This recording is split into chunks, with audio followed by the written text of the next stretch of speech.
Shut up and sit down.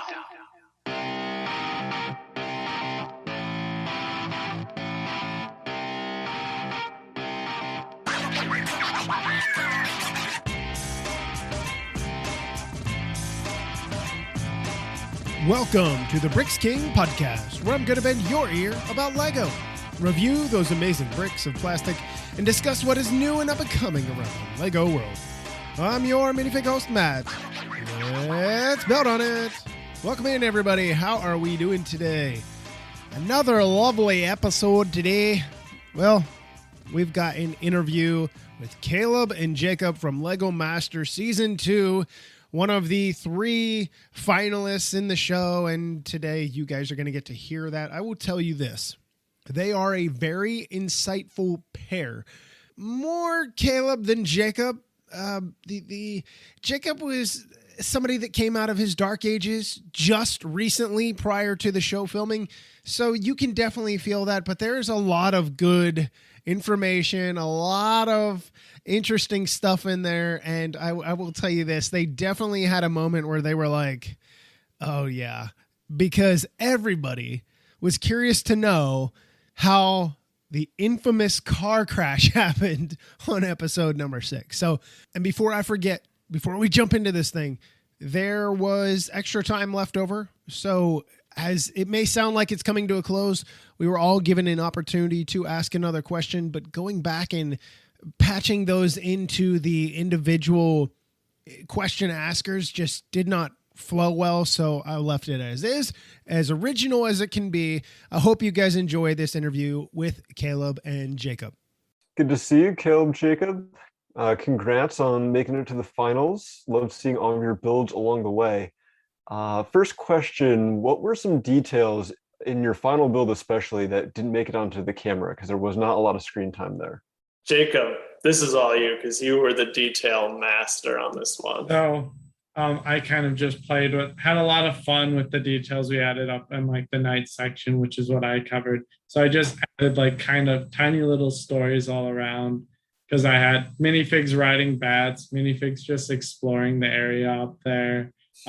I also had a Batman that was someone that looked like a bat, but he was a minifig, so kind of a her will there. Little things like that. Caleb down in the bottom, he had the interior of the city. There were some rooms that he filled with his rave lights that he was so excited about.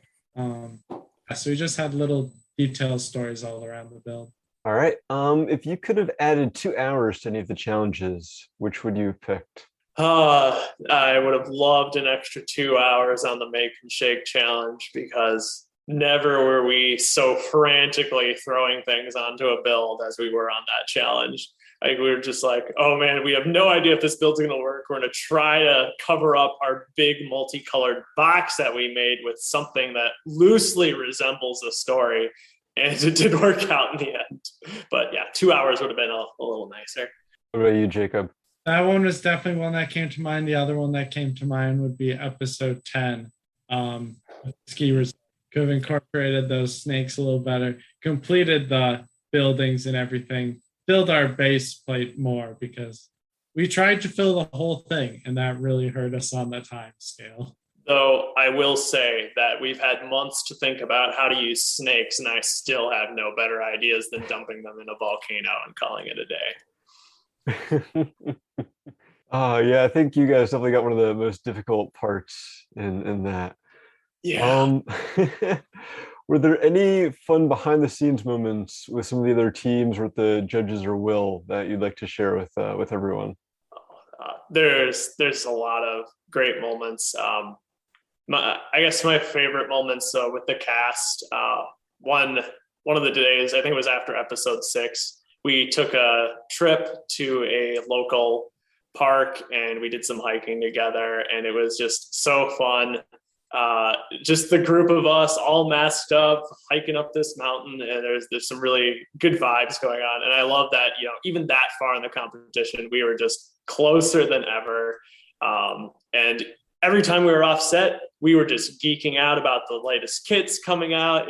No one ever lost their love of Lego or had it driven out of them. Like, our experience on Lego Masters only made us more avid fans.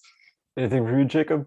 Just the same exact things as him in that case. Just like every moment, like offset, we were just enjoying each other's company, talking about Lego, life, everything, getting to know each other quite well. We were all very close by the end of it. Just got closer throughout the competition. Didn't become enemies. All right. Well, thank you both for taking the time to talk to us, and looking forward to seeing you. I already saw your latest castle, Caleb, on Brothers Brick, so congrats there. Thank you. Hi, Caleb and Jacob. Good to see you again, and congratulations on a great run. I thought you had a string of fantastic builds, and I could really see, I think your team represented almost the strongest growth arc of builds over the course of the season. Really could see that you came into the season being fantastic builders, and you just got better over time. What do you attribute that to? I mean, it's just, did you pick up any tips from the other builders? Was it any type of special piece of advice from Amy and Jamie? But how do you attribute the growth or the strength of over the course of the season? I think a good chunk of it has to do with the fact that Jacob had actually been in his dark ages for the last at least 7 years before going on the show. And, as we warmed up to each other, we started just feeding off each other and our best instincts, and we were able to really get into our strengths by the end. And we were working almost completely silently, like we were just on the same page all the time. And it was just fun. And I do think too, you mentioned the inspiration aspect of being around these incredibly talented builders all the time. I was always drawing inspiration, I think, especially from Dave and Richard, who had some crazy, unique ideas. And they were a big inspiration to us to think outside the box of what can you really do with this challenge? How can you take this to the next level and make something that no one would be expecting? I guess to add on to that, yeah, that's one thing we did too. Early on going into competition, we were kind of all stressed and nervous. And as we got further, instead of getting more stressed the closer it got to the finale, we were just having more and more fun, which is really what got our best builds. I think it started with our floating island build is probably where we just had complete fun, and it was just something, we weren't stressed about time. We were just enjoying the whole process, and it came out looking great for us. Great. And follow another question. You talked about a little bit about the builds from last night. What are some of the details on some of the other builds that you had in the season that might not have shown up as on the episodes as you would have liked? Episode 11, there was one big thing that we were kind of sad to see missing out. On the top right corner of the big cliff, we made a micro scale sunshine wagon driving off the cliff, just as a nod to Caleb's driving skills from episode 6. Oh, and even on that build as well, there's actually a lobster you can kind of pick out on the underside of the bridge. So that build, we were really in our element. We were just doing ridiculous things. It was so much fun. But the sunshine wagon was a choice edition of my brother's. Well, it's funny you mentioned that, because I was actually going to ask about that episode next. What exactly happened with that wagon? With it, I mean, you won that challenge and it looked fantastic, and it didn't get its moment of glory. Well, it did, but probably not in the way that you intended. You got any like inside scoop on that? Well, driver, what do you got to say?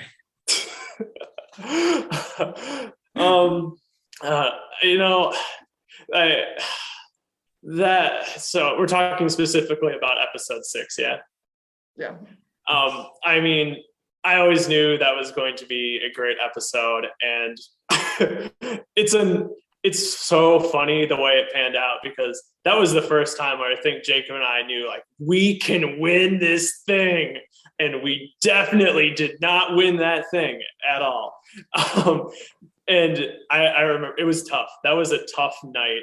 Like just having to deal with the guilt of what had transpired. And, Jacob, you were pretty upset about it too. But looking back on it, getting to see that episode play out was an absolute joy. It's like my fiance at the time had no idea what was going to happen. I'm just cackling as it goes off the edge. And she's like, oh my gosh, you're going home.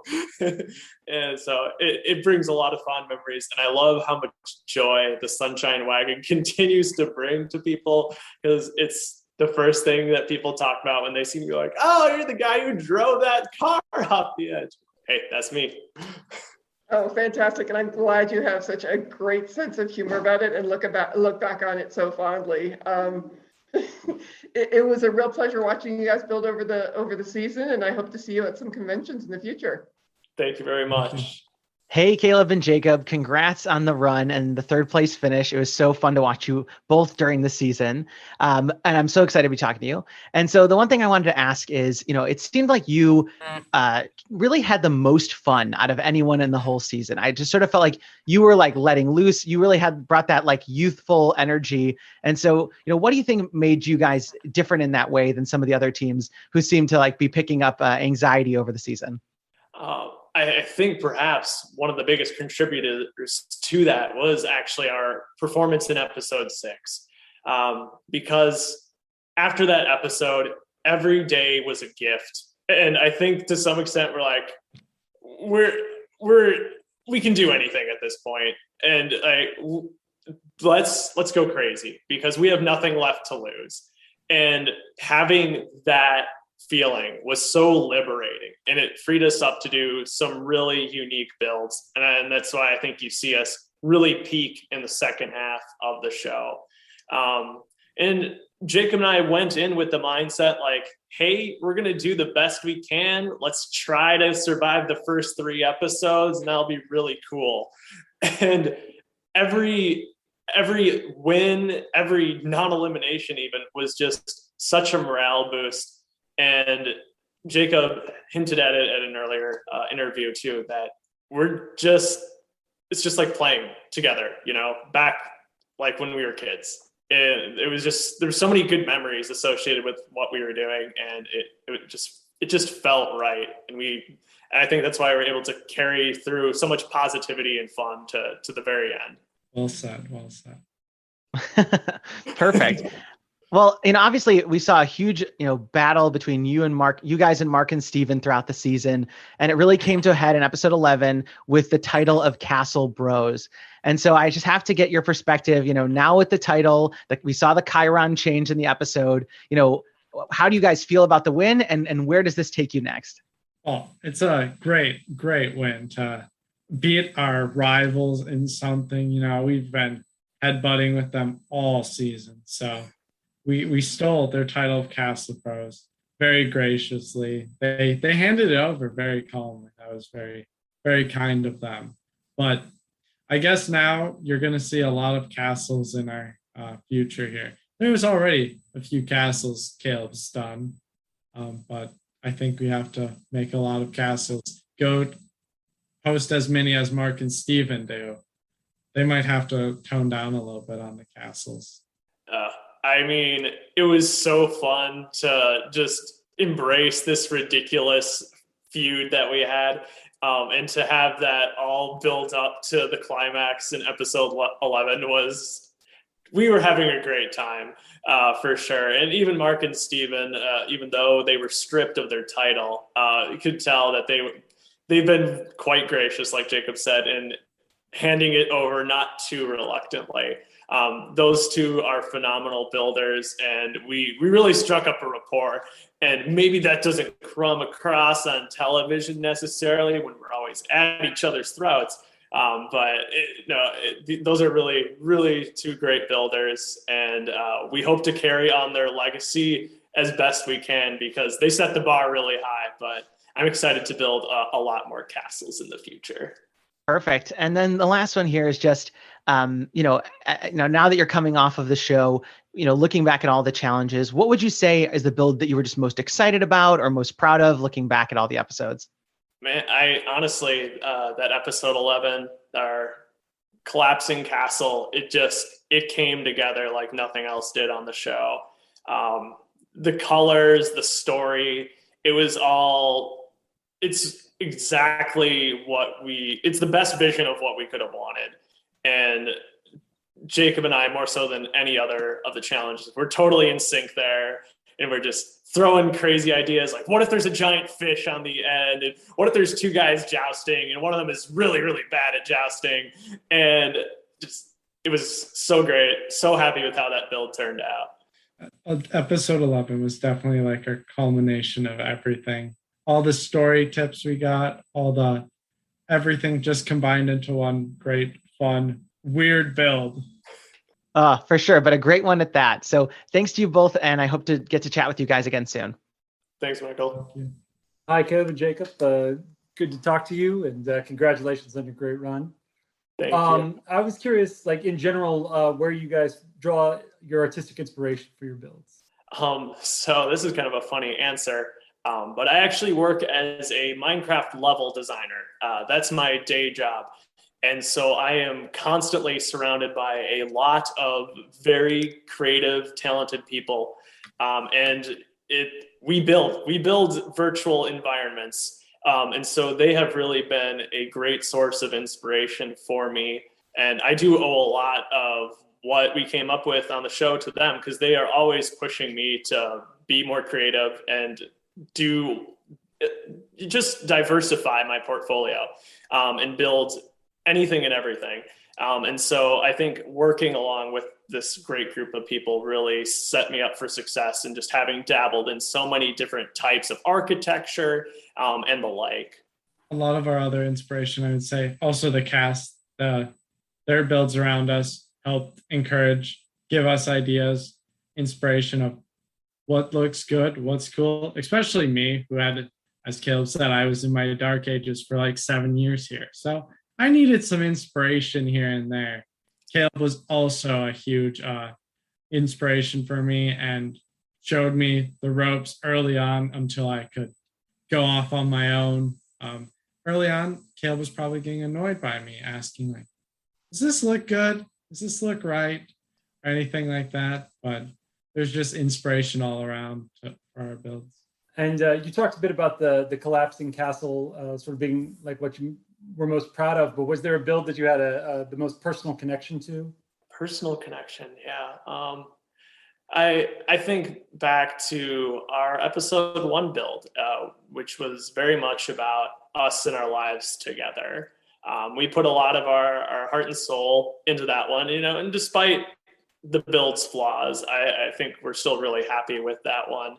A lot of the story got a little distorted in the edit, but it was very much about our interests and what really made us who we are. Jacob's career path, that's where I had my engagement ring featured. And of course, ultimately, the Lego brick which was at the top of our model, the thing that brought us together. Oh, and the pug that popped out, because we both like pugs. Did the pug even make the edit is what I'm... Probably not, but we like pugs, and that's a perfect point. Did you have another build maybe too, Jacob? I'm just trying to think of... I know the floating island one, you had a lot of inspiration closeness to that because of your job again. Yeah. You make a lot of floating islands on your job, so that's true. But other than that, yeah, episode 1 was literally us telling a story about our lives, so it was close and personal. And obviously the show is a high pressure environment. There's the competition, the time limit, there's cameras all over the place. But I was curious, like, what are the great things about building on that show? If there was something that you could take from the show and bring home to have as part of like your Lego studio, like what would that be? I would not take the clock. 5 million bricks. Oh, that. Straight to the point. Not the clock, the 5 million bricks. And their sorting was pretty good too. So that the sorting containers and everything was so well organized. We could probably use that a lot. Yeah, that was definitely something. As soon as I got home, I'm looking up new container bin ideas and stuff, because it was really beautifully organized. And I love the bright colors, of course, of the set, and the lighting is extravagant, and it's a very playful, energizing space. So I would love to bring that to my rather drab white basement that I have right now. Caleb would also probably grab some of the nice film cameras because that is his interest too, right, Caleb? I would love to have the big camera crane that they had on set, but don't have room for that one.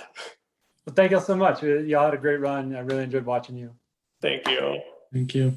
Well, guys, Megan got one of my questions out of the way, so I get to jump down the list about the car. I'm not gonna rag on you, Caleb, but you guys early on found yourself in the basement during the Make and Shake challenge, and where that earthquake machine just wreaked havoc on your build. And I'm thinking after the first episode, like, there's no way these guys are going to go to the top. They're going to be up in the top few.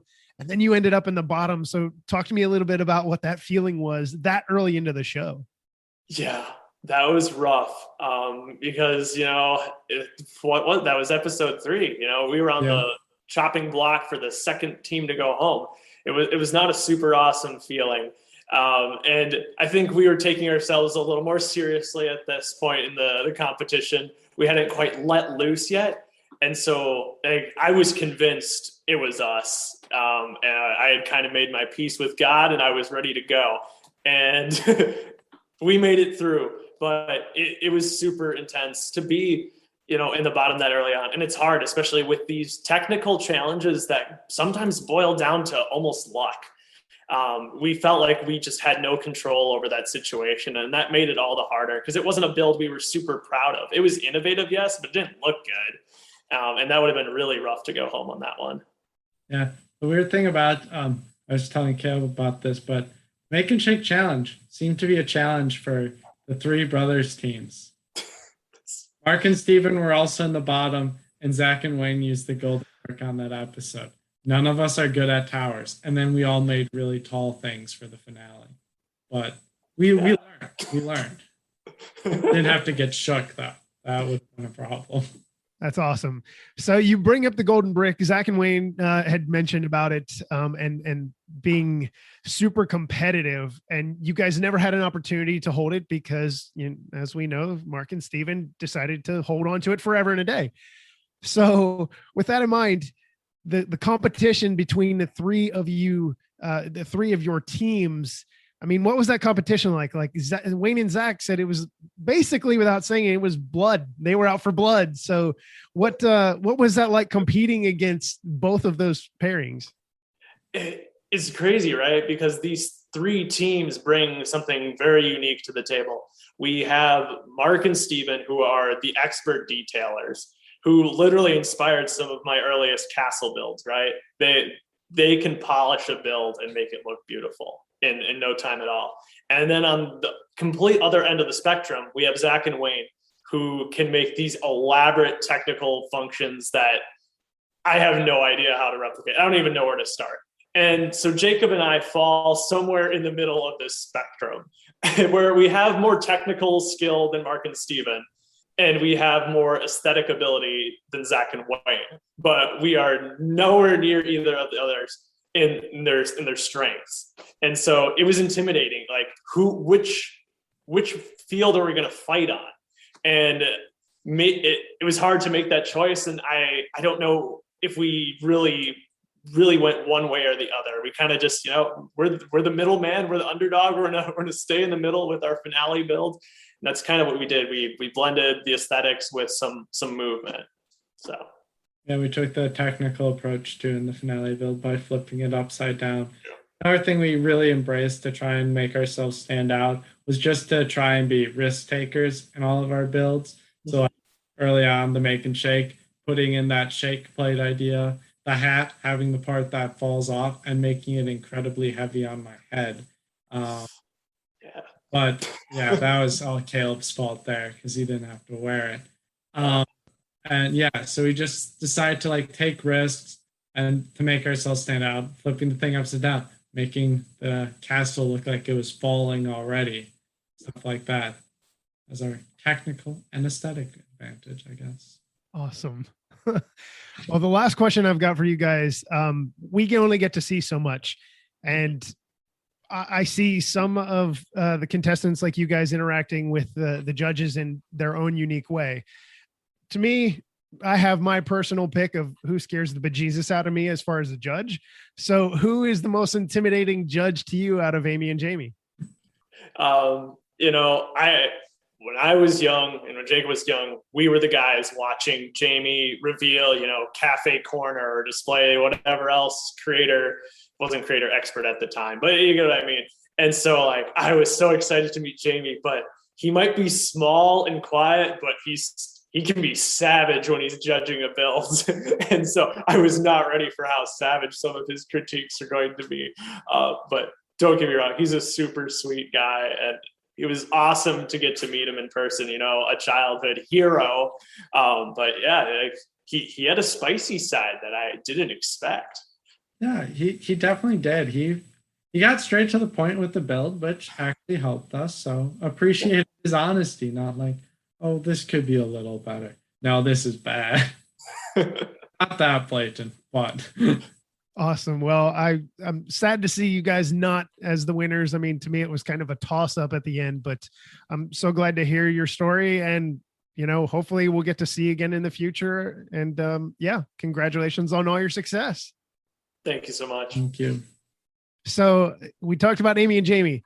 What was your relationship with Will? Because he seemed like a very kind of wacky, funny guy, and you guys just really kind of fed into it. So what was that like? Because we're only seeing this small part. I can only imagine what it was like throughout. So I think at first we were really intimidated by Will, and I'll be totally honest with you. Like episode 1, 2, 3, did not like the guy. Whenever he came over, I'm like, oh, I'm not ready for this. Can't do this.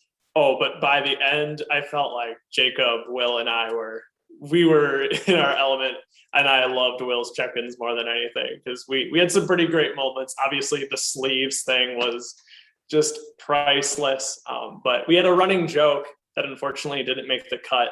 But Will would actually come over, do the check-in with us, and he would turn to the camera and be like, let's watch the sunshine clip one more time. And he'd do it every episode. And we're back. We got along with Will really well. As Caleb said, early on, he was quite intimidating. He has a lot of energy, and I don't know, we weren't ready. We were still getting used to the clock, building, all that stuff. And then when he comes in there with full excitement, like, oh boy, that's a lot. Then we got used to it, and it was great interacting with him. You were talking about the Golden Brick earlier. I was curious, you were the only team that made it to the finale without having a chance to turn the Golden Brick in and get a pass. Was that like on your minds at all in the finale? Was there maybe some trash talk that didn't make the cut? Or I don't think so. I think to make it to the finale without having to lean on the crutch of the Golden Brick is perhaps the biggest flex of all. Not that Mark and Steven really used it, but we would have loved to have had that thing, and but definitely would have forfeited on episode 6. Didn't see that one coming and probably would have lost it. We would have lost it in some dramatic fashion. That's kind of how we roll. So it was probably best that we didn't get it. We wouldn't have put it to good use. True. Yeah, we did go into the bottom 2 a few times, so we would have been losing it without using it, is what I worry. But so now we can just say we made it there without using it. So I think that's the better story to stick with. Happened the way it was meant to be. So obviously you guys watched season 1. Is there any challenge from season 1 that you guys wish you could have gotten a chance to do? There are so many great artistic challenges from season 1. And that's what I kind of missed a little bit in our season. Though I can't complain with how anything played out. There were some really fun, unique challenges this time around. But I would have been very curious to see what we could have done with the cut in half challenge, actually. Just because that was so bizarre and unique, and everyone had something so different. No 2 items were alike. So it would have been really interesting to see what zany direction we could have taken that one. One that I was thinking about was the finale build. So season 1, there wasn't really the restriction of that day and night. the day and night also, I would say, kind of shaped our build a lot. Required a lot more effort and thought to get the lights in there and everything. I always like to see what we could have done with the build without having to focus on that and see where it would have taken us to. A little change could make a lot of difference. A bit of a twist on that last question. Since you mentioned how you were like halfway between the spectrum between Mark and Steven and Zach and Wayne, if there was a challenge that was perfectly suited to your strengths, what would that challenge look like? Oh man, part of me thinks we got that challenge in episode 11 almost. It's hard to. I've done a lot of vignette building, which isn't great for TV, I realize, because they're intentionally tiny, but that would have played to our strengths really well. Incorporate some small movement into a really small, really fleshed out, detailed build like that. If they gave us, just a 32 by 32 base plate and said, make something with movement, I think we could have really excelled in some of our smaller detail work. Yeah, the smaller detail work is really where, like the castle, and I would go back to the floating islands too, where we really put in those small detail work, and that's where and even those episodes had a little bit of technical to them, but the smaller it is, the more suited we are. Also, Zach and Wayne, we're more suited towards the gigantic build, so that also we need a little smaller so we're not encroaching on their territory there. All right.